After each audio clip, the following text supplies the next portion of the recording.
ওই যে একটা দিলা যায়নি তো আর এটা দিলে মনে কর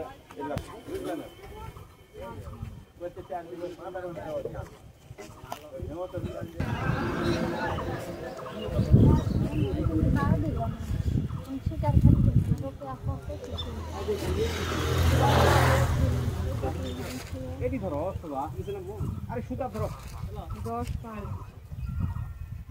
থাকবে আর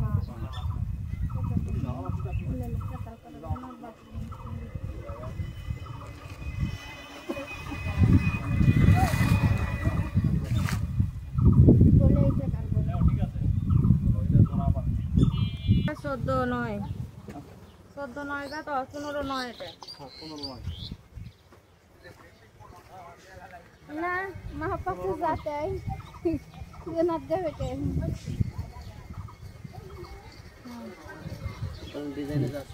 ডিজাইনে যা তো সেন্টারিং যদি আপনাদের অ্যাকুরেট না হয় অবশ্যই সেন্টারিংগুলো ঠিক করে নিতে হবে। তাছাড়া কিন্তু কলাম যে লেআউট আছে সেটা কিন্তু ক্রস হয়ে যাবে। অবশ্যই আপনাকে সেন্টারিংগুলো ঠিক করে আবার লেআউটটা পুনরায় কিন্তু দেখে নিতে হবে।